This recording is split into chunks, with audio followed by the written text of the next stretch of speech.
Hello, नमस्ते, स्वागत है आपका इस वीडियो में। और आज के इंपॉर्टेंट न्यूज़ को चेक करेंगे। उसके साथ साथ अगर आपका कोई भी क्वेश्चन क्वेरी कमेंट सेक्शन में पूछ सकते हैं। आप हमारे वेबसाइट में जाके बहुत ही आसानी से कंटेंट को एक्सेस कर सकते हैं, ईयरली और मंथली मेंबरशिप लेके।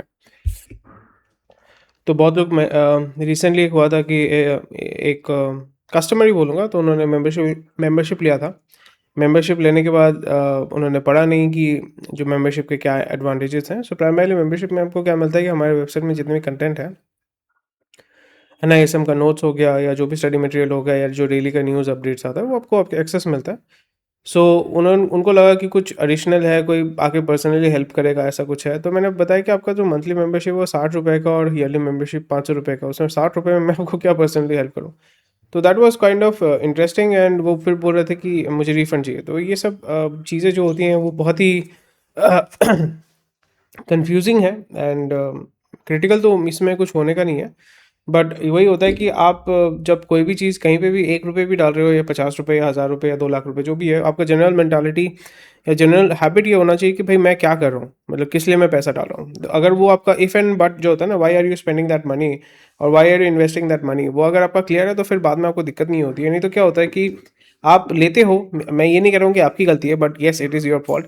बट उसके बाद अगर आप जो दुकानदार है या जो वेंडर है उसको अगर आप ब्लेम करते हैं, it doesn't really make sense, because आप अगर अपने जजमेंट में सही नहीं होते हैं, सो you can not blame other people for that. So this is something which I think is very very essential, especially in doing business or in doing anything in life. आप शादी कर रहे हो, शादी करने के पहले आप पूछ नहीं रहे हो कि भाई आपके मतलब आपका जो है आपको एचआईवी है कि नहीं, आपको एसटीडी है कि नहीं, आपने मतलब बहुत सारे लोगों के साथ संभोग किया है या आपने वही संभोग किया है, जो भी है, you are mentally emotionally damaged. फिर जाके आप शादी के बाद आप बोल रहे हो कि मुझे ये बताया नहीं गया था, आपको बोलना चाहिए था। कोई अपना खामियां जो है वो जाके कभी बोलता नहीं है। So these are the things which I wanted to share with you. As such तो इम्पोर्टेंट नहीं है, but still you should know about it. So आज जो है नियर अबाउट 76 इंपॉर्टेंट हेडलाइंस हैं। बहुत सारे हेडलाइंस हैं और यहाँ पे हर एक चीज़ को तो मैं मतलब कवर नहीं करूँगा, बट जो इंपॉर्टेंट चीज़ें हैं वो यहाँ पे हम कवर करेंगे। बट मोरलेस हम यहाँ पे वही बात करेंगे कि कल हमने देखा कि जो ट्रंप है, ट्रंप के साथ मोदी जी का बात हो चुका है और यहाँ पे जो है टैरिफ जो है 18% आ चुका है। But I M right now not really bothered about the tariff and everything. मैं अभी इस तरीके से सोच रहा हूँ, मैं अपना मेंटालिटी आपको बोल रहा हूँ या मेरा सोचने का तरीका मैं आपको बता रहा हूँ। एंड उसमें आप अग्री करते हैं या नहीं करते हैं, that is up to you how you think about it. And although it's very very interesting कि मैंने ये जो चैनल है ये अगस्त 2021 में खोला था and it's been nearly 5 years, so which is very very amazing. And I never thought that मैं ये चैनल जो है कभी इतना चलाऊँगा एंड इतना जो है डेली इसको करूँगा। And I really enjoy this. And personally बहुत सारी चीज़ें हैं।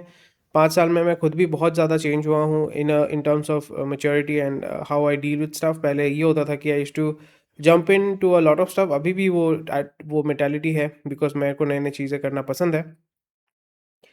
तो I used to get into a lot of stuff and बाद में जो फिज़ आउट हो जाता था फिर मैं निकल जाता था। सो इसकी वजह से मैंने कॉलेज के बाद बहुत कुछ ट्राई किया, बहुत कुछ मैंने एक्सपीरियंस किया, बिज़नेस किया, ट्रेडिंग किया, सब कुछ मैंने किया। बट बहुत सारी चीज़ें जो है मुझे समझ में आया कि ट्राई करने के बाद ही मैं वही आपको रिकमेंड करूँगा कि आप ट्राई कीजिए चीज़ों को, एक्सपीरियंस कीजिए, एक्सपेरिमेंट कीजिए। उसके बाद आपको पता चल जाता है कि भाई ये आपके लिए है, ये मेरे लिए नहीं है। सो जैसा मैंने देखा है कि manufacturing is something where I am good at. Service is मतलब वन टू वन इंटरेक्शन या customer service I am not really good at it.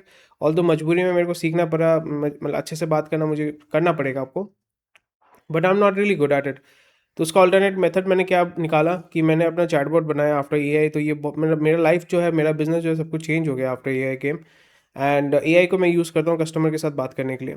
So that is helping me a lot. And again ये आपको समझना पड़ेगा। And eventually right now I am in my 30s and मुझे ये पता चला है कि भाई I like to make stuff. I like doing business, I like to build businesses. I am not really good at scaling the business और running the business, but I am very good at building the business and understanding the market and everything. आप मेरे को 2 दिन दो, आप मेरे को business idea दो, I will come up with marketing plan. I will come up with how to make it vertically integrated. आपका कस्टमर कहाँ पे किस प्राइस पॉइंट में बेचना है, प्रोडक्ट डिज़ाइन कैसे करना है, ब्रांडिंग कैसे करना है, वेबसाइट कैसे करना है। I can build it within 2 to 3 days. Not it will not even take me 70s. ठीक है। So I am good, extremely good at that. So उसी उसके बाद जो है मोनेटाइजेशन करना पड़ता है। बट अगेन थोड़ा सा मैं इसमें इसलिए बात कर रहा हूँ because this is just a general feedback I just wanted to share with you.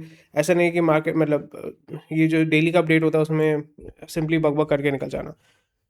Anyway, सो अभी मैं बात कर रहा था कि अभी ग्लोबल जो अभी इम्बैलेंस है, या कोविड के टाइम तो इम्बैलेंस डेफिनेटली था, अभी जो इम्बैलेंस है पॉलिटिकल, मतलब पॉलिटिकल बहुत ही ज़्यादा वोलेटाइल है ग्लोबली हर जगह पे। आप मिडल ईस्ट में देख लो, यूरोप में देख लो, यानी गोरा भूरा काला हर जगह पे आपका जो है, I am not being racist और anything, but I am talking about in terms of globally हर जगह पे। आप गोरा मतलब आपका यूरोप हो गया, अमेरिका हो गया, ऑस्ट्रेलिया हो गया, और ये सारे कंट्रीज़ में, इवन रशिया को गया, रशिया को भी अगर हम पकड़ लेते हैं, so that is very very volatile. America is going through a very tough time. वहाँ पे जो टेक कंपनीज हैं, they are laying off randomly. कल मेरे एक दोस्त के साथ बात हो रहा था, who recently got married and is settled in USA. And issue अभी यहाँ पे वहाँ पे ये हो रहा है कि अभी ओरेकल या जो भी बड़े बड़े कंपनीज है, they are just randomly firing you. They will pay you shit load of money. आपको पैसा देंगे भर भर के, मे बी आप 10 साल 15 साल 20 साल आप एक जगह पे काम कर रहे हो, आपको अचानक से बोला जाएगा you have been laid off, आपको 2 महीना 3 महीना या 2 साल का आपका सेवरेंस पे आपको दे के निकाल देंगे। सो उसके बाद उस लेवल पे जाने के बाद अगेन फाइंडिंग दैट जॉब या with that level of compensation is next to impossible. तो इसलिए it is very very essential को कि आपको अपना इनकम स्ट्रीम जो है, इनकम का जो प्रोसेस है, उसको डाइवर्सिफाई करना पड़ेगा मल्टीपल इनकम स्ट्रीम के अलावा।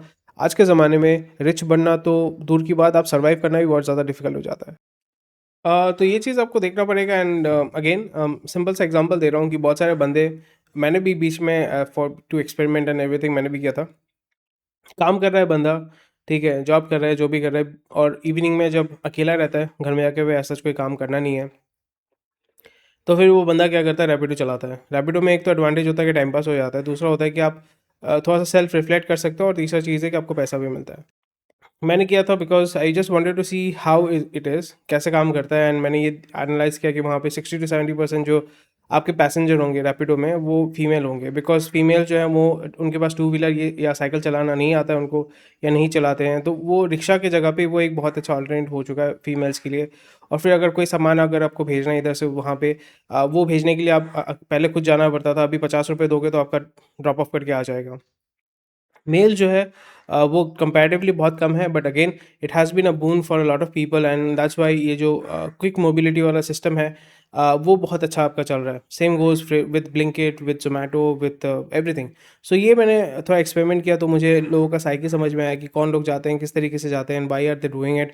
किसी को क्लास में रिसेंटली, मतलब एक केस में बोला था कि एक बच्ची थी, आई थिंक स्कूल में पढ़ती है, उसको एक क्लास अटेंड करना है, तो हड़बड़ी में थी। तो she kind of paid me a lot, ठीक है, 50 रुपये था, उसने 80 रुपये दे के चले गए। मैं बोला कि अच्छा ठीक है, बहुत बढ़िया बात है। But that I found out कि भाई घर घर से जो है कोई ड्रॉप ऑफ करने वाला है नहीं, तो रैपिडो कर लिया। सो this is the advantage, and कोई ख़राब बात नहीं, आप खुद भी ट्राई करके देख सकते हो। I found it very interesting, बहुत मज़ा आता है। And it pays very low, 60 to 70 rupees per hour का होता है। अगर मेहनत करते हैं तो 60 to 70 रुपीज़ आप वहाँ पे कमा सकते हैं।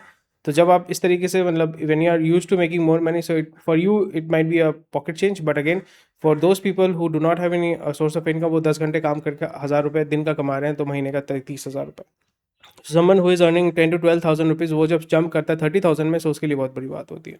एनीवे, आज जो है 10 मिनट, मतलब 8 साढ़े 8 मिनट तो इसी में मैंने निकाल दिया। अब आई होप आपको मतलब क्या ही करोगे, आप देख रहे हो, सुन रहे हो, अगर पसंद है तो सुनो, नहीं तो फिर स्किप करो, क्या ही कर सकते हैं।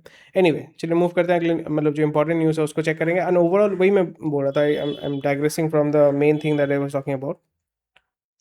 ये ग्लोबल अनसर्टेनिटी जो है वो आपका, मैंने देखा है 2021 के साइकिल से भी, अगर हम उसको नोटिस करते हैं, चेक करते हैं from a stock market point of view, ये चलता ही रहेगा। अभी आपका कभी वार होगा, कभी कोविड होगा, कभी फलाना ढिमकाना, कुछ ना कुछ नेचुरल नेचुरल कैलामिटी होगा, कोई टेक्नोलॉजिकल ब्रेक थ्रू हो जाएगा, कुछ ना कुछ चलता ही रहेगा। तो अनइवननेस हमेशा रहेगा, स्टेबिलिटी टिपिकली होता नहीं है।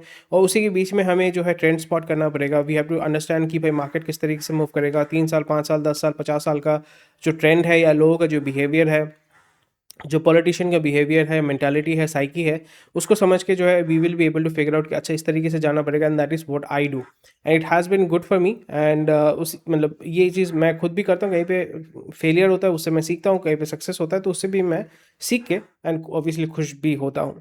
सो ओवरऑल मैं अभी अब देख रहा हूँ कि मेनली जो प्रॉब्लम हो रहा है, the number one problem is energy solution. कि ग्लोबली अगर हम देखें, एनर्जी को लेकर अभी भी बहुत ज़्यादा मारामारी है। अभी तो ओपनली हो रहा है, पहले तो बहुत ही छुप-छुप के होता था, स्पेशली अमेरिका जिस तरीके से करता था कि छुप-छुप पे जो है वो आपका वेपन ऑफ मास डिस्ट्रक्शन ये सब फलाना-ढिमकाना नैरेटिव तैयार करके नेटो के माध्यम से अटैक कर देते थे। फिर वहाँ पे जितने भी ऑयल है उसको कैप्चर करते थे और यहाँ पे सबसे प्राइम एग्ज़ाम्पल है सीरिया, लिबिया, इराक, ये सारे कंट्रीज़ जो है जिसको इन्वेड किया गया था। अफ़गानिस्तान में उन्होंने इन्वेड किया था रेयर अर्थ मिनरल्स के लिए, बट वहाँ पे आपका जिस तरीके से जो रेबल ग्रुप्स है वो इतना एग्रेसिव थे and they were also funded by other. हाँ, मैं वही बोल रहा था कि अफ़गानिस्तान में मतलब वो एक्सकवेशन करना चाहते थे, बट अगेन चाइनीज़ एंड जो रेबेल ग्रुप है उन्होंने उसको भगाया, मार भगाया अमेरिका को। तो फिर वो एक्सकवेट नहीं कर पाया and they are looking to get in through get access to all these materials through China and through other countries जो प्रॉक्सी कंट्रीज़ हैं, स्पेशली पाकिस्तान के माध्यम से। Same goes with Africa. Africa में हमेशा पहले भी था, अभी भी है। अब वहाँ पे सिविल वॉर चलता ही रहेगा बिकॉज़ अफ्रीका में बहुत सारे रेयर अर्थ मिनरल्स हैं, गोल्ड है, ऑयल भी है, नाइजीरिया में हो गया, पापुआ न्यू गिनी होगी, Papua New Guinea I think वही एक कंट्री, बहुत छोटा कंट्री है, उसके पास भी बहुत ज़्यादा ऑयल है। तो इस तरीके से वो चलता रहेगा एंड रिसेंटली आपने देखा, अभी तो बहुत ही ब्रेज़नली ओपनली किया जा रहा है कि भाई वेनेजुएला के जो प्रेसिडेंट है उसको उठा के लेके आ गए। Just because Venezuela has one of the world's largest oil reserves और उसको जो है वो एक्सेस करना चाहते हैं, एक्सप्लॉइट करना चाहते हैं। तो ये कॉलोनियलिज्म एडवांस लेवल पे या मॉडर्न लेवल का कॉलोनियलिज्म है जो आपका दिखेगा नहीं पर एक्चुअली में है, अभी तो ओपनली हो रहा है। सो इस जगह पे सबको अपना अपना सिक्योरिटी खुद ही देखना पड़ेगा। इससे अच्छा एडवांटेज ये हो जाता है कि जो आर्म्स लॉबी है अमेरिका में, स्पेशली जो अमेरिका यूरोप में है, आर्म्स लॉबी को एक बहुत अच्छा पुश मिल जाएगा। और यहाँ पे भी जैसे मैंने बताया कि जब तक आप वर्ल्ड के टॉप एक्सपोर्टर्स में नहीं आते इन टर्म्स ऑफ आर्म सप्लाई, तो फिर आप ग्रोथ नहीं कर पाओगे, क्योंकि जब भी लोग जो है अपने डिफेंस को ग्रो करेंगे, डिफेंस चाहिए आपको because to save yourself from other people, so you can first defend yourself and second है कि आप दूसरों को एक्सप्लॉइट कर सकते हैं। This is how it works and ये आपका पॉलिटिक्स में भी है। आपका इवन अगर आप देखोगे in India as well, India में भी आप देखोगे कि जहाँ पे मतलब again I am not being political और एनीथिंग, मैं रिलीजन लाइन में नहीं बोल रहा हूँ, बट जहाँ पे जिसकी अभी वही होता है ना कि हमारा जो है जनसंख्या है ज़्यादा है तो हम इसको एक्सर्ट करेंगे, डोमिनेट करेंगे। जो वोट बैंक पॉलिटिक्स है that is the same thing जो आप यहाँ पे देखते हैं कि हमारा डेवलपमेंट हुआ नहीं हुआ बट हम जो बोलेंगे वही होगा। तो this is how vote bank politics works, जो नंबर्स डू मैटर। तो इसलिए ये सारी चीज़ें चलेंगी और इंडिया को वहाँ पे आना पड़ेगा। मैं ये नहीं, इंडिया के लिए स्पेशली एडवांस जो डिफेंस सिस्टम है वो बनाना बहुत ज़्यादा डिफिकल्ट हो जाता है बिकॉज वो टेक्नोलॉजी अभी हमारे पास है ही नहीं। सो अभी जैसे मैंने बताया कि small small arms, ammunitions, pistol, rifle, bullet proof jacket जो आपका एक्चुअली में वॉरफेयर में जो एंगेजमेंट होता है वहाँ पे इस्तेमाल किया जाता है, उसको अगर आप कर पाते हैं एंड इवेंचुअली इंडिया में भी आस्ते आस्ते आपको गन लाइसेंसेस ये आपका बहुत ज़्यादा रिलैक्स करना ही पड़ेगा। लोग जब उसको कंज्यूम करना शुरू करेंगे, अपने घर में रखना शुरू करेंगे, तो India will become a very, I would rather say it is already a police state, but यहाँ पे ये हो जाता है कि आप खुद को सेव कर सकते हैं। अमेरिका में कॉन्सेप्ट यही था कि सेकंड, अगेन आज का वीडियो जो है थोड़ा सा ऑफ टॉपिक हो सकता है बट एज सच मार्केट में बात करने लायक कुछ है नहीं, थोड़ा सा अपडेट्स मैं दे दूंगा, but this is more of a general information that I wanted to share with you कि अमेरिका में सेकंड अमेंडमेंट जिसको बोलते हैं ना कि everyone has the right to defend themselves using arms. और वो कॉन्सेप्ट ये था कि पुलिस हर जगह अवेलेबल नहीं है, पुलिस हर जगह पे आपका पहुंच ही नहीं सकती है, तो आपको खुद की रक्षा खुद ही करनी पड़ेगी। तो इसलिए वहाँ पे सबके पास बंदूक है, स्पेशल जो रेड स्टेट्स हैं, रेड स्टेट यानी जो आपका टेक्सास हो गया जहाँ पे आपका रिपब्लिकन ज़्यादा डोमिनेट करता है, सबके पास घर में 10 20 50 बंदूकें रहती है and every one is loaded, one of the largest armed community in the world and it is that is the reason why they are also developed कि आपको पता है कि भाई दूसरे वाले बंदे के पास भी बंदूक है, मेरे पास भी बंदूक है। सो ये एक म्यूचुअल हार्म वाला वही होता है ना, म्यूचुअली एश्योर्ड डिस्ट्रक्शन वाला कॉन्सेप्ट हो जाता है। राइट हर जगह पे होगा बट उस तरीके का राइट आपको देखने को नहीं मिलेगा। इसलिए आप अमेरिका का अगर देखोगे, अमेरिका में राइट्स उस जगह पे होते हैं जहाँ पे आपका ब्लू स्टेट है। ब्लू स्टेट यानी जहाँ पे गन लॉज बहुत ज़्यादा स्ट्रिक्ट है या प्राइमरीली आपका डेमोक्रेट जो है वहाँ पे उसको रूल करता है। टेक्सास या इस एरिया में आप देखोगे बहुत ही रेयर आपको राइट देखने को मिलेंगे। Reason because every one is almost armed और वहाँ पे राइट अगर करने जाओगे, किसी को किसी का घर जलाने जाओगे, वो आपको गोली मार देगा and they have the right to defend themselves. Florida हो गया, आपका टेक्सास हो गया, उस जगह पे आप देखोगे वहाँ पे आपका राइट होता नहीं है। सो वही चीज़ इंडिया में भी अगर हम करते हैं so that will be great, but again with the kind of composition that we already have. यहाँ पे जिसके पास नहीं होना चाहिए उसके पास है, जिसके पास होना चाहिए उसके पास कुछ नहीं है। स्टेट पुलिस भी हेल्प नहीं करता है, but this is how it works, कुछ कर नहीं सकते। एनीवे तो ये सारी चीज़ें हैं एंड चलिए शुरू करते हैं, आज के इंपॉर्टेंट न्यूज़ को चेक करेंगे। And India examines linking UPI with Singapore Ali पे फॉर क्रॉस बॉर्डर पेमेंट, तो बहुत अच्छी बात है, टेक्नोलॉजी ट्रांसफ़र की बात हो रही है। भाई आज तो मार्केट में बल्ले बल्ले है भाई। स्मॉल कैप खत्म है but Nifty 50 2.8%, Sensex 2.7%, which is absolutely bonkers. So Reliance तो भाई आज छप्पर फाड़ के ऊपर की तरफ भागा होगा, I am pretty much sure. And this is crazy, this is very very crazy.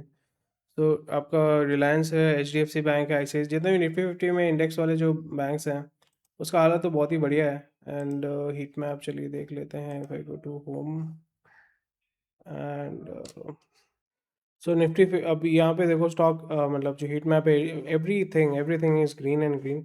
Reliance भागा है, H D F C, so everything is doing really well.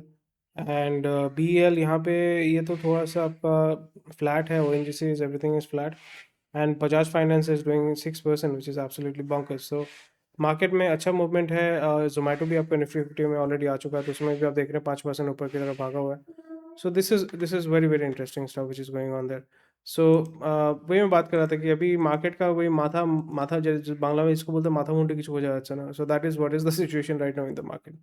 चलिए इंपॉर्टेंट न्यूज़ को चेक करेंगे and we will try to complete the whole thing within 25 minutes. अभी 16 minute हो चुका है, but again I just wanted to share my views with you and yeah that's it. Air India grounds for Boeing 787 after engine fuel control issue. तो वहाँ पे 787 Boeing का already issue आपने देखा था कि एयर इंडिया का ही जो है वो आपका क्रैश हुआ था, आपका जो अहमदाबाद और लंदन वाला जो था। एंड उस जगह पे लोगों का भरोसा तो एक्चुअली बहुत कम है। मैं रिसेंटली दिल्ली गया था, बोइंग में ही गया था, अकासा एयर में। So the aircraft is really good, really new and बहुत अच्छा है। बट अगेन बोइंग जो है वो थोड़ा सा शेडी ब्रांड है, क्योंकि उसका जो है इन्होंने अपने विसल ब्लोअर को भी जो है मरवा दिया था। मतलब कोट एंड कोट, मतलब allegedly allegedly, I am not saying कि हाँ किया था, एलिजिडली यही चीज़ है। सो थोड़ा सा आपको केयरफुल होके इसमें जो है पिंच ऑफ सॉल्ट लेके काम करना पड़ेगा। गवर्नमेंट ने जो है government auctions 136 coal block since 2020 commits to competitive bidding. And यहाँ पे बहुत सारे कोल ब्लॉक्स थे या बहुत सारे आपके जो मिनरल ब्लॉक्स थे, ये भी हमने देखा था कि जहाँ पे कोई बिडर ही नहीं था, या बिडिंग का जो उन्होंने रखा हुआ था कि मिनिमम इतना पैसा आपको देना पड़ेगा, वो भी आपका मीट नहीं हो रहा था। बिकॉज आपको इंडिया में आपको समझना पड़ेगा कि सिर्फ जो कोल का आपका ऑक्शन हो रहा है या ब्लॉक होता है जिसका ऑक्शन होता है, वहाँ पे कोल ब्लॉक खरीदना इट्स नॉट मतलब जो मैंने स्टडी किया है मेरे को जो समझ में आया कि कोल ब्लॉक खरीदना कोई बड़ी बात नहीं है। बट वहाँ पे जाके कोल एक्सट्रैक्ट करना, लोकल कम्युनिटी लोकल लोगों के साथ डील करना, लोकल पॉलिटिक्स माफिया के साथ डील करना, it's very very difficult. And transportation is a very very big headache, क्योंकि जहाँ पे भी आपका कोल ब्लॉक तैयार होगा वहाँ पे रेल का सुविधा आपको मिलेगा नहीं। एंड वहाँ पे आपको जो है रोड वे, ऑब्वियसली रोड्स भी तो नहीं होता है, ओपन कास्ट माइनिंग हो गया या अंडरग्राउंड माइनिंग हो गया, जो भी माइनिंग करेंगे वहाँ पे आपको एक तो है एनवायरमेंटल चीज़ें आपको ध्यान में रखना पड़ेगा। एनवायरमेंटल क्लियरेंस आपको सही से मिलता नहीं है, करप्शन बहुत ज़्यादा है। तो इसलिए जो अडानी है या जितने भी बड़े बड़े कंपनीज हैं वो ऑस्ट्रेलिया से कोकिंग कोल मंगाते हैं, या कोयला जो है ऑस्ट्रेलिया से मंगाते हैं, because it is much cheaper and much easier to extract that koyla from Australia and get it to India, rather than extracting the koyla that we have in India. So koyla India में बहुत ज़्यादा है, रशिया में भी बहुत ज़्यादा है, ऑस्ट्रेलिया में भी बहुत ज़्यादा है। तो वही चीज़ आपको यहाँ पे देखने को मिल रहा है। But again coal block auction कर रहे हैं, कॉम्पिटिटिव बिगर बेडिंग में वो लोग कमिट कर रहे हैं। But again the way that the politics is there, law and order जिस तरीके से है, वहाँ पे इतने सारे वेरिएबल के साथ काम करना बहुत ज़्यादा डिफिकल्ट हो जाता है। Unless and until you have a huge amount of money and huge amount of banking by the government, इस आपके लिए पॉसिबल नहीं है। इसलिए आप देखोगे इंडिया में जितने भी आपके माइनिंग सेक्टर में काम करते हैं, बहुत सारे इंडिविजुअल्स तो काम कर ही नहीं सकते हैं, छोटे छोटे कंपनीज भी वहाँ पे सर्वाइव नहीं कर सकते हैं। बट जो बड़े फैमिली कंग्लोमरेट हैं, जैसे अडानी हो गया, बिरला हो गया, ये सारे ग्रुप ही वहाँ पे काम कर सकते हैं, because they have that generational information, political influence है उनके पास वो एक्सेस है जिसके माध्यम से आप काम कर सकते हैं। जैसे आपने गैंग्स ऑफ वासीपुर देखा था, gangs of Wasseypur itself was surrounded by कोयला। ठीक है, कोयला का स्मगलिंग हो रहा है, तस्करी हो रहा है, तो वहाँ से ही जो है आपका चल रहा है। तो वो इंडिया में इसलिए बहुत ज़्यादा डिफिकल्ट हो जाता है। But again they will try to do it as much as they can, but वो कितना कर पाएंगे that needs to be seen. And यहाँ पे ज़्यादातर आपका पीएसयू ही काम करेगा, और पीएसयू में आपका करप्शन या उसका एफिशिएंसी आपको पता ही है। नेक्स्ट चलिए देख लेते हैं, fuel consumption rises across petrol diesel air मतलब air turbine fuel and LPG in January.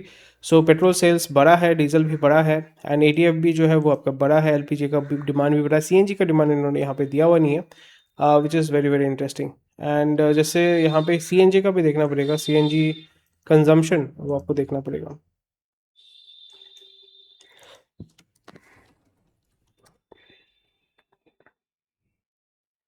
CNG consumption India 2024-25 अगर हम देखते हैं, या CNG इम्पोर्ट, फेल क्या था, CNG इम्पोर्ट इंडिया।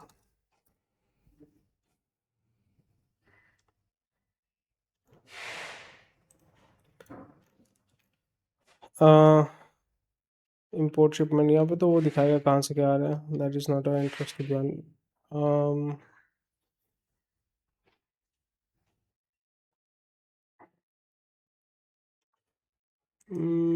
रिसर्च करेंगे तो पता चलेगा, बट यस वेरी इंटरेस्टिंग। अब यहाँ पे बोल रहे हैं renewable is not going to grow, नहीं तो वैसा अगर होता तो ये इधर फ्लैट होता या नेगेटिव में होता। ये ग्रो कर रहा है तो इसका मतलब ये है कि रिन्यूएबल एनर्जी रिक्वायरमेंट डेफिनेटली आपका बढ़ेगा, but renewable does not work. I am a firm believer in that.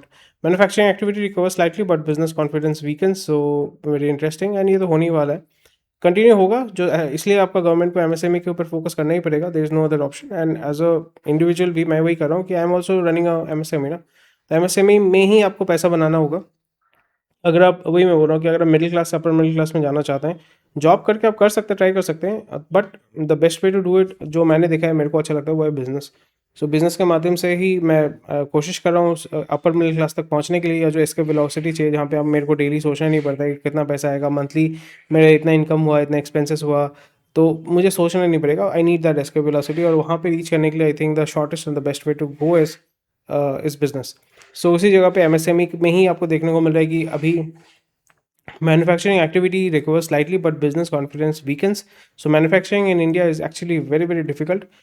With all, कहीं पे भी कोई भी स्टेट ऑफ पकड़ लो, इट इज़ वेरी डिफिकल्ट। एक तो है कि लेबर आपको मिलता नहीं है, labour access is, India has the huge, India has the I think the largest labour pool in the world, but यहाँ पे labour quality is very poor, काम बंदा करना नहीं चाहता है, एंड लेबर लॉस की वजह से बहुत ज़्यादा, मतलब आप 10 लोगों से ज़्यादा अगर आप हायर करते हैं तो आपको EPF ये सारी चीज़ें देनी पड़ती हैं, तो वो और आपका कंप्लायंस का इशू हो जाता है। तो इस जगह पे MSME they always try to इधर हायर कॉन्ट्रैक्टर्स, या फिर आपका automation, and that is what I am doing. मैं ऑटोमेशन पे ज़्यादा फोकस कर रहा हूँ, असेंबली लाइन तैयार कर रहा हूँ, ऑटोमेशन कर रहा हूँ, and I am just hiring operators और contractors to do the work, जहाँ पे मेरे को लीगल लाइबिलिटी मेरी कम हो जाती है। मे बी इंडिविजुअली मेरे को ज़्यादा पैसा देना पड़ता है, बट मेरा लीगल लाइबिलिटी जो है वो आपका कम हो जाता है। हुंडई मोटर का 6% जो है प्रॉफिट बढ़ा है कॉस्ट प्रेशर के बावजूद भी। बट अगर हुंडई का भी अगर हम देखें, Hyundai is one of the top 5 auto makers या four wheeler makers in India, and commercial vehicle में सेगमेंट में भी वो लोग ज़्यादा गेम नहीं खेलते हैं, they are primarily into passenger vehicle, जो आपका प्राइवेट कार्स में ज़्यादा गेम खेलते हैं। पैसेंजर व्हीकल में मारुति डोमिनेट करता है, although they have few vehicles, एक ही व्हीकल है और ही है जो आपका बिकता है हुंडई का, इन टर्म्स ऑफ जो आपका कमर्शियल सेक्टर में काम करता है, कमर्शियल सेक्टर में ज़्यादा जो बिकता है, आइदर वो आपका मारुति है या आपका टाटा है, और अगर आपका एसयूवी अगर आप लेते हैं दिल्ली NCR को अगर छोड़ देते हैं, तो फिर आपका टोयोटा का इनोवा ही है। ये मतलब हाथों में गिन सकते हो, हाथे गोना को एक गाड़ी अपनी देखबें मार्केटे बिक्री होचे। अगेन कभी कभी कुछ कुछ चीज़ें होती हैं जो बांग्ला में बहुत जल्दी मैं इजीली बोल पाता हूँ, बट कुछ कुछ चीज़ें ही हैं, कुछ कुछ कंपनीज हैं, कुछ कुछ ब्रांड्स ही हैं, या कुछ कुछ मॉडल्स ही हैं जो आपका सबसे ज़्यादा बिकता है। अगर आप देखोगे आपका जो लोकल में ओला उबर में कौन सा चलता है, आपका वैगनर चलता है, ऑल्टो चलता है, और ऑल्टो से ज़्यादा आपका वैगनर चलता है। कभी कभी आपका एस्प्रेसो भी चल रहा था, बट एस्प्रेसो आजकल उतना ज़्यादा बिकता नहीं है, बट सबसे ज़्यादा चलता है आपका वैगनर। वैगनर के बाद हो जाता है आपका स्विफ्ट डिज़ायर, सबसे ज़्यादा वो बिकता है जो कमर्शियल व्हीकल है। उसके बाद अगर हम 7 सीटर में चले जाते हैं तो अर्टिगा सबसे ज़्यादा बिकता है। और अगर आप थोड़ा सा लॉन्ग डिस्टेंस का काम करते हैं, लॉन्ग डिस्टेंस थोड़ा सा क्वालिटी आपको चाहिए, तो फिर वहाँ पे आ जाता है इनोवा। ठीक है। और सेडान सेक्टर में आपका जो है डिज़ायर के साथ साथ हुंडई का ऑरा जो है वो आपका बिकता है। बाकी और ईवी में आपके पास ज़्यादा ऑप्शन है नहीं, ईवी में एक दो ही ऑप्शन है। नंबर 1 ऑप्शन आपका हो जाता है टाटा का जो टियागो जो है ना, जिसका ईवी है, टियागो ईवी वाला जो है, एक्सप्रेस बोलते हैं उसको, वो आपका सबसे ज़्यादा बिकता है जो ईवी वाला सेगमेंट है। उसके अलावा ऐसा तो कोई गाड़ी मुझे दिखता नहीं है। ये कुछ 5-10 मॉडल ही है जो आपको मार्केट में बिकता है, जो मार्केट को डोमिनेट करता है। Apart from that commercial sector में जहाँ पे आप गुड्स लेके लेके जाते हैं, लेके आते हैं, छोटा हाथी हो गया। अगर आप सीएनजी में देखते हैं तो फिर आपका मारुति का जो इको वाला जो है वो आपको देखने को मिलेगा, और उससे ज़्यादा आपको 407 बहुत कम देखने को मिलता है। एंड जो बोलेरो कैंपर है, बोलेरो कैंपर या बोलेरो का जो होता है ना, पीछे डाला होता है जिससे माल लेके जाते हैं, वो आपको देखने को मिलेगा। टाटा का 207 आता था, बट वो 207 खत्म हो गया, वो बिकता नहीं है, मार्केट में है ही नहीं। So this is how it works. तो उसके बाद भी अगर हुंडई मोटर इंडिया अगर इसको सर्वाइव कर पा रहा है, so one of the reason is Creta, second is आपका हुंडई i10 नियोस। उसको सेंट्रो था, सेंट्रो को हटा के उन्होंने i10 नियोस लेके आ गए। तो इसका सिंपल सा एग्जांपल है, अगर आपको मार्केट थोड़ा सा सर्वे करना है तो कार वाले में चाहिए। कार वाले में आपको पर्सनल व्हीकल्स वाला जो है आपको मिल जाएगा, एंड आप देख पाएंगे कि हुंडई की कौन सी गाड़ी सबसे ज़्यादा बिकते हैं। एंड ब्रांड अगर हम चेक कर लेते हैं, हुंडई वेन्यू उतना ज़्यादा नहीं बिकता है, क्रेटा सबसे ज़्यादा बिकता है। एक्स्टर अभी आस्ते आस्ते मार्केट को पकड़ रहा है, i20 पे उतना नहीं बिकता है, वरना भी उतना नहीं बिकता है, सबसे ज़्यादा बिकता है आपका ऑरा। उसके बाद ये एक दो, ये और वो जो है 3 नंबर, और 3 से 4 गाड़ी जो है आपका मेजॉरिटी ऑफ सेल्स जो है वो आपका कंट्रीब्यूट करता है। इवन आप उसके अगर आप ईयरली रिपोर्ट को भी अगर आप चेक करोगे तो ये 4-5 वही हो जाता है कि इवेंचुअली आपके 4-5 प्रोडक्ट्स ही हैं जो आपको मार्केट लीडर बनाते हैं, वही हमें यहाँ पे देखने को मिल रहा है। So again, very interesting stuff, but they are also not innovating as much as they could, and उसके वजह से जो है ग्रोथ थोड़ा सा प्लेटू हो रहा है। And but still if they are making 7% growth every single year, so that's a very good thing। Profit में अगर ग्रोथ हो रहा है तो it's a very good thing. Eastern India business house pushes aggressive scale up ambition। Okay, अच्छी बात है, अच्छी बात है। ईस्ट इंडिया में ऑलरेडी ग्रोथ का स्कोप तो है, बट वो कितना कर पाएंगे नहीं कर पाएंगे, that needs to be seen. Chinese smartphone का जो ब्रांड है वो अपना प्राइस बढ़ा रहे हैं, which is a very good thing. And India electric passenger vehicle जो है 51% बढ़ा है, it's very good. And dominate कौन कर रहा है? टाटा मोटर और JSW। इसका भी 2-3 मॉडल ही है, विनफास्ट इतना बिकता नहीं है, महिंद्रा का भी उतना बिकता नहीं है। सो अगर फिर से हम चले जाते हैं यहाँ पे ईवी व्हीकल अगर हम चेक करते हैं, वो भी हैंडफुल ही है जो आपका सर्विस अच्छा देता है और ज़्यादा सबसे ज़्यादा बिकता है। क्योंकि लोगों का भी ये रहता है कि रास्ते में मैंने ये गाड़ी देखा है तो उनका एक कॉन्फिडेंस होता है कि हाँ मैं ये लूँगा, क्योंकि मेरे को फिर वो ज़्यादा रिस्क नहीं लेना पड़ेगा। सो लेट्स सी अभी इलेक्ट्रिक व्हीकल्स मुझे कहाँ पे मिलेगा। इलेक्ट्रिक कार्स, ओके चलो देखते हैं। ये सब तो कोई बहुत ही रेयर है, ये सब मतलब प्रैक्टिकल गाड़ी तो है नहीं इसका। ये विंडसर सबसे ज़्यादा बिकता है, एंड क्योंकि ये बास मॉडल में चलता है, battery as a service model में चलता है, आपको यहाँ पे 3 रुपये 3.5 रुपये पर किलोमीटर देना पड़ता है, which is quite cheap comparatively. Tata Punch EV भी बहुत कम बिकता है, सबसे ज़्यादा बिकता है ये गाड़ी। और ये भी बहुत अच्छा गाड़ी, ये नहीं बिकता, ये गाड़ी बिकता है, ये गाड़ी बिकता है। एंड टाटा का और एक था ना, ये बहुत रेयर मैंने देखा। ये ZS EV भाई 22-23 लाख रुपए का दाम था, 25 लाख रुपए दाम था, अभी दाम इन्होंने स्लैश डाउन किया है, सो विच इज़ गुड। आप कमर्शियल व्हीकल भी देख सकते हैं, कमर्शियल 4 व्हीलर इंडिया, तो आई थिंक ट्रक्स देखो में आपको देखने को मिलेगा। इलेक्ट्रिकल कमर्शियल व्हीकल ये सब तो ठीक है, ये वाला टाटा है, ये सब तो अच्छा है।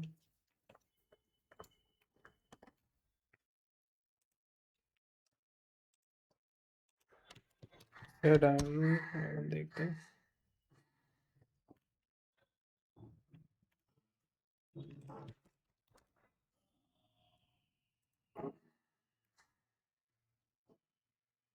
ये भी कर रहे थे, बट मारुति भी बहुत, महिंद्रा भी बहुत अच्छा कर रहा था, बट महिंद्रा टिका नहीं, निकल गया वहां से वो।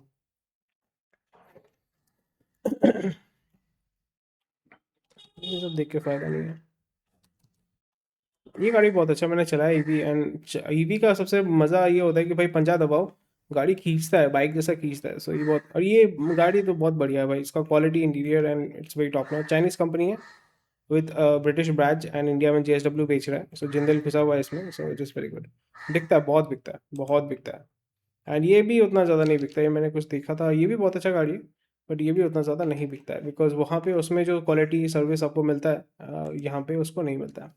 सो that is something which you can see. Passenger vehicle sales surge on tax cut and price reduction, तो इसमें देख सकते हैं। एंड आपका क्या है, मतलब इसमें ऐसा कुछ बोलने का कुछ है नहीं। सॉवरेन गोल्ड बॉन्ड जो है वो 8 से 10% गिरा है, तो यहाँ पे वही बोल रहे हैं कि गवर्नमेंट ने बोला है कि भाई इसके ऊपर जो है कैपिटल गेन्स टैक्स लगाएंगे, विच इज़ वेरी इंटरेस्टिंग, बिकॉज ये होना नहीं था। बिकॉज सॉवरेन गोल्ड लोन जो है उसमें बोल रहे थे कि हम जो है इसको टैक्स फ्री कर देंगे, टैक्स फ्री गेन्स। तो AI को अगर हम पूछेंगे, AI, अच्छा जेमिनी में चले जाते हैं। हम्म, ये सब चीज़ है तो उसमें गवर्नमेंट रैंडमली चेंज कर रहा है, which is not a very good thing.